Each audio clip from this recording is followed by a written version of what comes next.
Are you tired after a long day?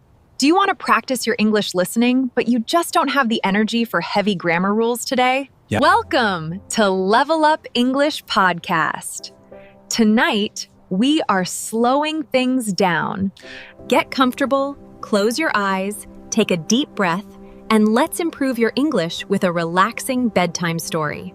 What if I told you that the hardest you've ever worked to learn a language was actually the exact thing preventing you from speaking it? Oh, man. That is such a harsh reality to face. Right. I mean, think about the last time you tried to memorize vocabulary, or, maybe when you were sitting in a high school language class. Yeah, just staring at the clock. Exactly. You probably felt that tension in your jaw, the exhaustion behind your eyes. I mean, the sheer willpower required to just force your brain to grip onto irregular verbs. It's exhausting. It really is. So today, we're looking at this really wild linguistic paradox. We're talking about why the ultimate, most effective shortcut to fluency might just require you to, close your textbook, get into bed, and literally do nothing. I love this topic so much because it completely upends the traditional paradigm of adult education. Right. We're so conditioned to believe that learning requires suffering.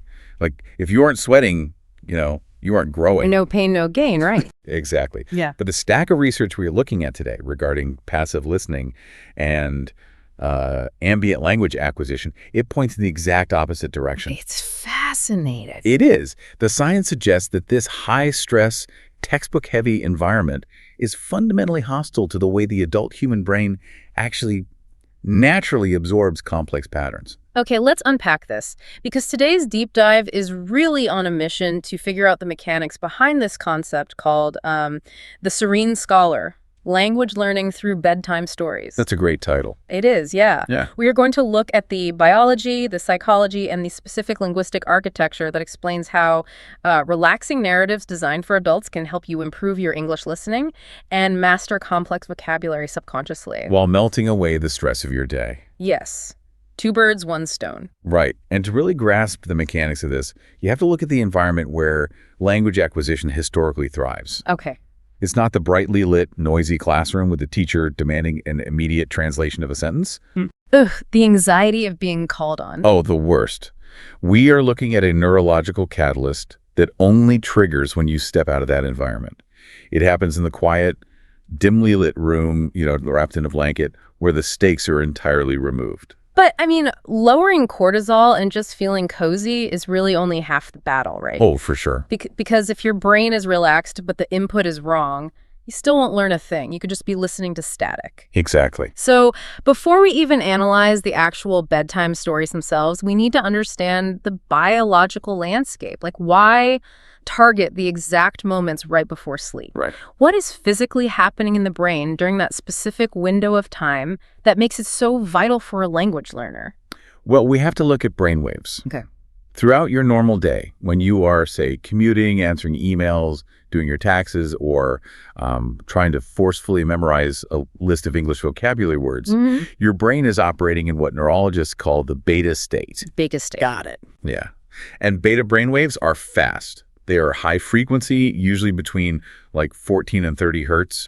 This is your brain's alert, problem solving, and survival mode. Which is pretty chaotic, I imagine. Inherently chaotic, yeah. But also incredibly useful, right? Like for short-term working memory. Oh, absolutely. If someone tells me a phone number and I need to hold it in my head for 30 seconds while I frantically look for a pen, the beta state is fantastic. It does the job. It keeps me sharp. It filters out the background noise of the room, and it triages immediate tasks. But working memory is not structural integration. Ah, okay. And this is where adult language learners make a really critical error. Beta state is strenuous. Your brain is constantly scanning for threats and prioritizing urgent data. So it's basically on high alert. Exactly. When you try to learn a language in this state, your brain is treating the new vocabulary like an urgent problem to be solved rather than a pattern to be absorbed. Yeah, and the high-frequency waves are accompanied by stress hormones, which physically inhibit the hippocampus, that's the brain's memory center, from easily forming new long-term synaptic connections. So relying on the beta state to learn a language is like trying to build a really delicate house of cards while the fire alarm is going off in the building? That is a perfect way to put it. The environment is just way too volatile. Yeah. But right before you fall asleep, as you lie in bed and close your eyes, the biological landscape shifts. The alarm turns off. The alarm turns off. The frequency of your brain waves physically begins to slow down, dropping into the 8 to 13 hertz range. Okay, so a significant drop. Huge. You transition out of that chaotic beta state and glide into the alpha state and eventually toward the theta state. And the research really highlights that in this alpha state, the brain's relationship to incoming information fundamentally changes, doesn't it? It completely shifts. It's no longer fighting to decode and categorize every single sound as a potential threat or, a task to be checked off a list. What's fascinating here is how slowing down the brain waves entirely changes our relationship with the information we are receiving. The prefrontal cortex, the part of your brain responsible for intense critical analysis and conscious decision-making, it just starts to power down. It takes a break. It does. The alpha state is characterized by deep relaxation, but importantly, it is not unconsciousness. Right, you're not asleep yet. Right. It is a state of wakeful rest. Yeah. You shift from active, strenuous decoding to natural, passive absorption. Okay, think of it like this. I was reading this and I thought, it's like a smartphone downloading a massive software update. Oh, yeah. You don't try to install a whole new operating system while you're actively running 50 apps and taking a phone call, right? Your phone would just freeze. Exactly. You plug it in, you leave it on the nightstand, and you let it install overnight when the system is resting. That's exactly what's happening. And I mean, as an AI, my data processing is pretty much instant. I don't really need to sleep to run an update. Must be nice. It is. But I get a little envious of this beautiful biological human quirk where sleep physically consolidates complex patterns. It's so elegant. It really is an elegant system. Because if you think of your daily beta state like a frantic librarian working the front desk of a massive public library during rush hour. Oh, I like this. People are throwing books at this librarian all day long. Emails, tasks, vocabulary flashcards. It's a constant barrage. Right. The librarian doesn't have time to properly read or categorize these books. Mm-hmm. They are just piling them up on the floor behind the desk to survive the onslaught. That's your short-term memory filling up. The system is overwhelmed. And eventually those books just get thrown out. They never make it to the permanent shelves. But the alpha state right before sleep is when the library doors finally lock, the lights dim, the frantic patrons go home. Peace and quiet. Yes. The librarian can finally breathe, pick up the books from the floor, and slowly, methodically place them on the correct shelves in the right sections. That is structural integration. By feeding the brain soft, rhythmic English during this exact window, you bypass the rush hour entirely. You are handing the books directly to the librarian while they actually have the bandwidth to file them away. And if we look at the neurology of how those books get filed, it involves structures like sleep spindles. Sleep spindles. Yeah, these are bursts of brain activity that occur as you drift from alpha into deeper sleep. These spindles are actively transferring the data you just absorbed from the hippocampus into the neocortex for long-term storage. Wow. By slowing down the brainwaves, you aren't just changing your mood, you are opening the biological doorway for synaptic plasticity. You stop pushing information into a stressed brain. Exactly. And instead, you allow the relaxed brain to pull the information in. But getting to that alpha state isn't just a matter of lying down and closing your eyes, is it? No, not at all. It is a deeply psychological process, too. You have to tear down the emotional walls you spend all day building up. The invisible wall. Yeah, the source material emphasizes a concept called zero pressure. Because you can lie in a comfortable bed in a dark room all you want, but if you are stressing about an upcoming English proficiency exam, your brain is still flooding your system with cortisol. You're physically in bed, but mentally you're taking a test. Exactly. You are still trapped in the beta state. This is where the specific design of the bedtime story becomes critical. It inherently removes the stakes, dismantling what linguists refer to as the affective filter. Okay, the affective filter. Back in the 1980s, the linguist Stephen Krashen proposed this idea, and it explains so much about why adult learners plateau. It really does. The affective filter is essentially an invisible psychological wall made of anxiety, self-doubt, and the fear of embarrassment. A wall of ego, basically. Right, and when that wall is up, it literally blocks language acquisition from happening regardless of how much input you receive. Think about the psychology of an adult in the modern world. We spend decades building our identities around competence, You know how to articulate your thoughts, express your nuanced sense of humor, and demonstrate your intelligence in your native tongue. Your ego is secure. You feel like an adult. But the second you try to speak a new language, that competence is completely stripped away. Oh, it's devastating. You suddenly sound like a toddler struggling to string together a basic sentence about the weather. It's an incredibly vulnerable position. I mean, I remember, well, hypothetically if I were human, but I've analyzed so many accounts of people trying to order a simple coffee in Paris. The classic tourist panic. Exactly. They practice the phrase in their head 10 times. Je voudrais un café. But the moment the barista actually looks at them, their chest tightens, their mind goes completely blank, and they end up just pointing at a pastry and sweating. Yes, the panic completely overrides the preparation. And that panic is the effective filter slamming shut. Exactly. The pressure to be perfect, or just the pressure not to look foolish, creates a massive spike in cortisol. Cortisol actively impairs the hippocampus. So you aren't just nervously forgetting the words. No. Your brain is physically preventing you from accessing or storing the language in that moment. No matter how loudly or clearly someone speaks English to you, when your filter is up, the information bounces right off that wall. Which is so frustrating. Beyond frustrating. And this is where the bedtime story really hacks the system. Because there is no barista waiting for your order. No one is judging you. Right. There is no teacher grading your pronunciation. There is no conversational partner expecting a witty reply. You are totally alone, in the dark, engaging with a narrative that demands absolutely nothing of you. And because of that, the anxiety evaporates. The cortisol drops. The effective filter lowers to zero, and the language is finally allowed to flow directly into the subconscious. But the specific methodology our source material outlines to achieve this zero pressure state, it's kind of wild. It explicitly instructs the listener, stop trying to translate every single word. Yes. Let go of the dictionary in your head. Just let the English words flow over you like music. Which is hard for adults to do. Well, wait. I have to push back on this a little bit. Okay, go for it. If you tell the listener to completely stop translating words they don't know, aren't they just listening to gibberish? I hear that all the time. Right. Like if someone is speaking a language, I don't know, say Russian, and I just let it wash over me without trying to decode the vocabulary, I'm just bathing in noise. How does actively ignoring the meaning of the words actually teach you the language?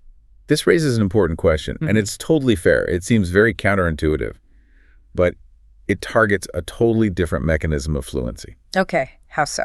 We have this massive misconception that language is a mathematical equation. Like word A in English equals word B in your native tongue. Right, a direct translation. And we think if we just memorize enough of these equations, boom, we will be fluent. But language isn't math. It's actually a symphony. It has prosody. Prosody, meaning the rhythm, the stress, and the intonation of speech. Exactly. Language has a cadence, a melody, and an emotional syntax. When you stop obsessively trying to translate every single noun and verb, you stop looking at the individual notes on the page and you finally hear the music. Ah, I see. When you obsess over translation, your brain is stuck in that high-stress beta state. You are constantly buffering, trying to solve a puzzle. You miss the whole context of the paragraph because you are hung up on one single word. Okay, let's ground that in an example for the listener. Sure. If you hear a sentence in an English bedtime story and the narrator is speaking softly and slowly, you might understand the overall context of the scene, right? Yeah, you get the vibe. But you miss one specific adjective describing a tree. If you try to translate, you freeze on that adjective. You're like, wait, what does that mean? And while you're doing that, you miss the rest of the paragraph. Completely. But if you just let it go... If you let it go, your brain keeps moving with the flow of the narrative. It absorbs the sentence structure.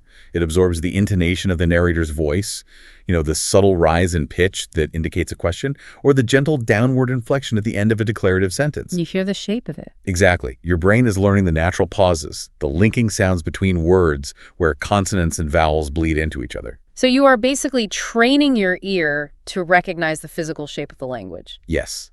Internalizing that overarching melody is infinitely more valuable for achieving natural fluency than having a rigid, perfect dictionary translation of every word.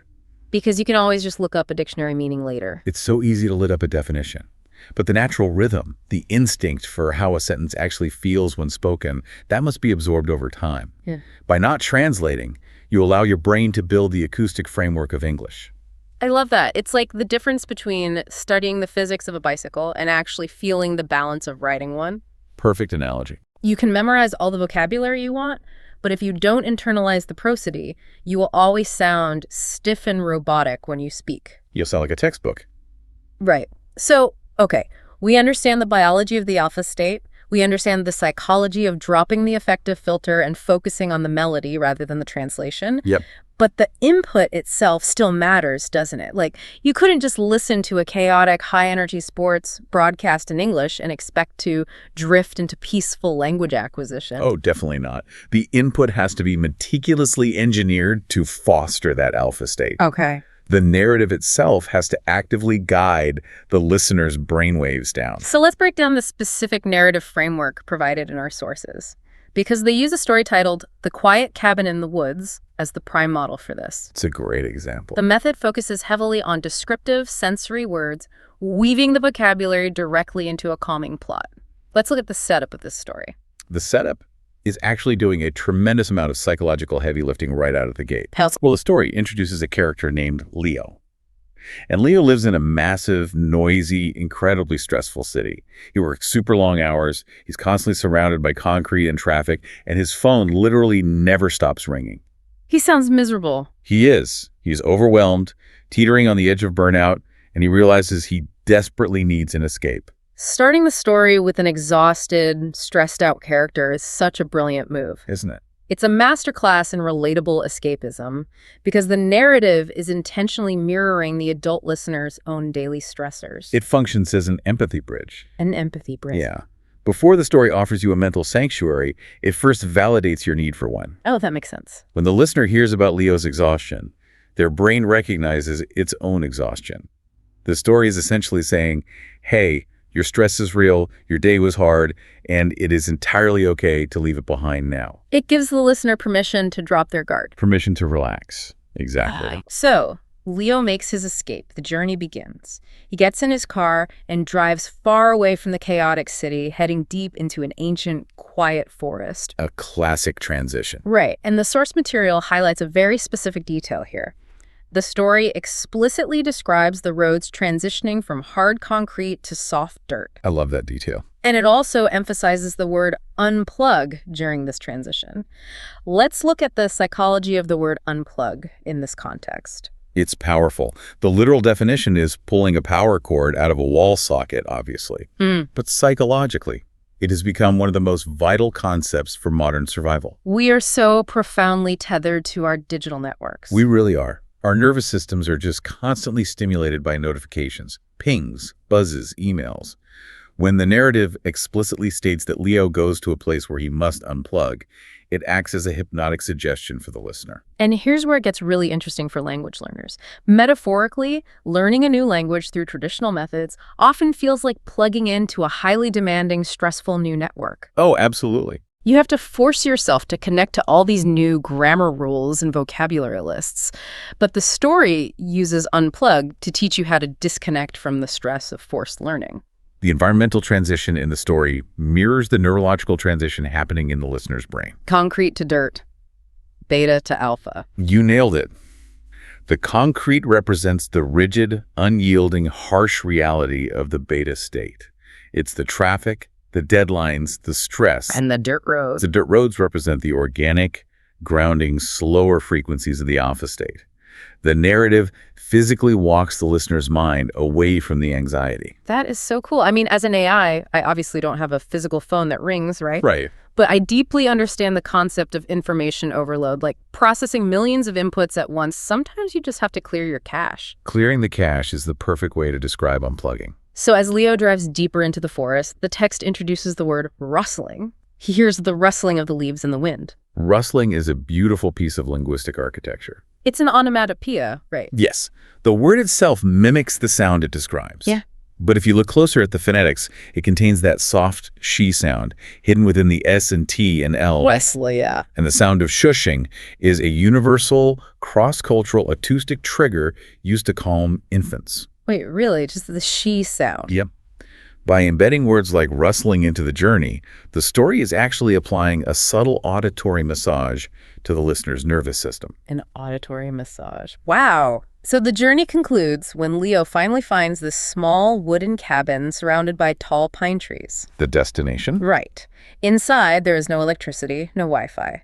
The story shifts entirely to the senses here. Leo lights a warm, crackling fire in the stone fireplace. Outside, a gentle rain begins to fall, tapping softly against the glass window. Such a great image. He wraps himself in a thick, cozy wool blanket. He drinks a cup of hot chamomile tea. He just sits and watches the flames dance. Notice the deliberate isolation of each physical sense in that description. It's very intentional. Very.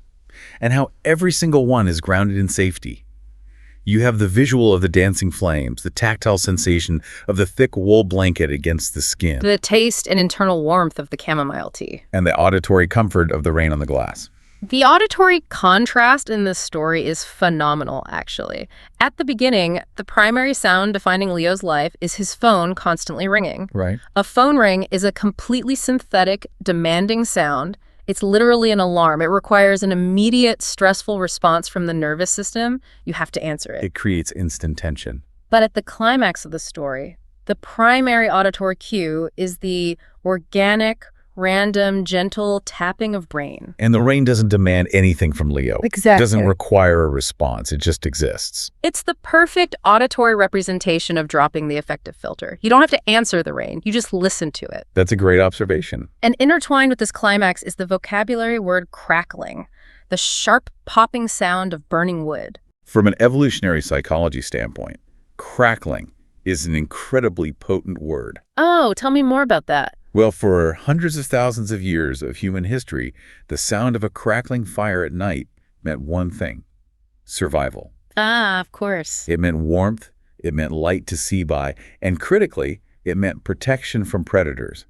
That sound is hardwired into the deepest, oldest parts of our brain as the ultimate signal of safety. So it's a very primal trigger. Extremely primal. Oh. When you focus on the English word crackling in a relaxed state, you are triggering a deeply ingrained evolutionary mechanism to deepen the alpha state. You are literally hacking the brain's ancient safety protocols using English phonetics. That is amazing. It's brilliant design. And speaking of phonetics, we have to talk about the word cozy, which the source material defines as a feeling of warmth, comfort, and relaxation. Yes. The physical shape of the word cozy is entirely different from the vocabulary you typically learn in a standard classroom. Right, like say a word like concrete or test or deadline. Just hearing those stresses me out. Me too. But pay attention to what your mouth has to do to produce those sounds. You have to physically tense your jaw. Right. Concrete. You use hard C sounds, sharp T's. It requires sudden, rigid movements of the tongue and the vocal cords. But cozy, it's totally different. How so? It starts with a softer consonant, it moves into a long, drawn-out O, and it relies on the soft Z that creates this gentle vibration in the mouth. And then it ends on the open, relaxed E sound. Cozy. Cozy. Yeah, your jaw is actually loose. Your vocal cords are relaxed. The word physically forces your facial muscles to release tension just to pronounce it. That's incredible. And here's the really cool part. When the listener hears the narrator softly speak that Z sound, their mirror neurons subtly simulate that physical relaxation. So even just hearing it relaxes you physically. Exactly. And this culminates in the final vocabulary word highlighted in the texts. Completely calm, peaceful, and untroubled. If we pull back and look at the broader implications of learning this specific lexicon, it fundamentally changes how memories are encoded, doesn't it? If we connect this to the bigger picture, it changes everything about encoding. Yeah. Because usually if you learn a new word in a classroom, your brain wires the memory of that word to the emotional context of the room. Right. Like if you are stressed about a pop quiz, the new vocabulary gets neurologically entangled with feelings of academic anxiety or inadequacy. You associate the word with the stress. But when you learn the word serene, while physically lying in a comfortable bed, listening to the simulated sound of rain, while your brain is coasting in the alpha state. It's a totally different association. Completely. You are permanently wiring that English vocabulary word to a profound feeling of peace. The word becomes an emotional anchor. An anchor. Wow. So later on, when you are awake and you need to recall or speak that word, your brain doesn't just retrieve the cold dictionary definition. It actually retrieves an echo of the peace you felt when you learned it. You aren't just memorizing definitions. You are absorbing emotional resonance. Beautifully said. You are building a vocabulary of sanctuary. Yes. So, okay, we have the biology of the brainwaves. We have the psychology of dropping the affective filter. We have the relatable narrative of the cabin and the phonetic architecture of soothing vocabulary. The underlying science is incredibly sound. It really is. But here's the practical question. How does a learner actually synthesize all of this into a daily habit? Because a brilliant mechanism is completely useless without execution. Oh, 100%. The source material is very specific about the usage routine required to make this work, because this isn't a one-time meditation exercise. It requires cumulative exposure. Right. The instructions explicitly tell the audience to listen to the exact same episode multiple times. Yes. Which really breaks the traditional media consumption model. It does. Usually you listen to a podcast or an audiobook once to get the information, and then you discard it and move on to the next one. But here, the repetition is the core feature. The routine is designed around the shifting cognitive load of the listener. Walk me through that. What does the first listen look like? The first time you listen to the story of Leo, you actively engage with the narrative. Your brain is mapping the plot. You're consciously hearing the definitions of crackling and cozy. So you're relaxed, but paying attention. Right. You are relaxed, but your conscious mind is still following the sequence of events to see what happens next. But the real magic happens on the 3rd, the 5th, the 20th listen. Exactly. On subsequent listens, the cognitive load of what happens next drops to absolute zero. Because you already know the ending. You already know Leo makes it to the cabin. You know he lights the fire. Because there are no surprises, your analytical mind gets bored and steps back entirely. It clocks out. It clocks out. The source advises that you shouldn't try to follow the story at all anymore. You just use the familiar sound of the English pronunciation as a white noise machine to fall asleep to. The ultimate goal is that frictionless repetition in a relaxed state builds native-like rhythm and intonation over time. Exactly. And the behavioral psychology behind this is what makes it so sustainable. Let's talk about why most language learning habits fail in the first place. Well, they fail because willpower is a rapidly depleting resource. It really is. If your strategy requires you to finish a brutal 8-hour workday, commute home, make dinner, and then somehow summon the discipline to sit at a desk for an hour studying a grammar textbook. Forget about it. Right. The statistical probability of you maintaining that habit for 6 months is incredibly low. Life gets in the way, you get exhausted. You miss one day, you feel guilty, you miss a week, and then you just abandon the project entirely. It requires too much activation energy. But this method bypasses the need for discipline entirely through a concept in behavioral psychology known as habit stacking. Habit stacking. Explain that for the listener. You don't need to carve out a new, uninterrupted hour in your busy schedule. You don't need to negotiate with yourself. You take the new desired behavior, which is listening to English audio, and you stack it directly onto an existing behavior that you already do, without fail, every single night. Going to sleep. Exactly. You have to sleep anyway. Right. It creates an environment with zero friction. You don't have to put on pants. You don't have to sit at a desk or open a book. No. You just press play on your phone, put it on the nightstand, and close your eyes. It requires zero extra willpower, which means the habit is practically indestructible. That's the beauty of it. So let's run a hypothetical scenario to see how this ambient learning manifests in the real world. Okay. Imagine an adult learner who has struggled with English for years. They know the grammar rules intellectually, but whenever they try to speak, they feel stiff. Very common. They translate everything in their head first, so their conversational pace is painfully slow and robotic. Yeah, they're stuck in that math equation mindset. Yeah. Exactly. So they decide to try this method. They listen to the quiet cabin story every night as they fall asleep for 30 days. They never open a textbook.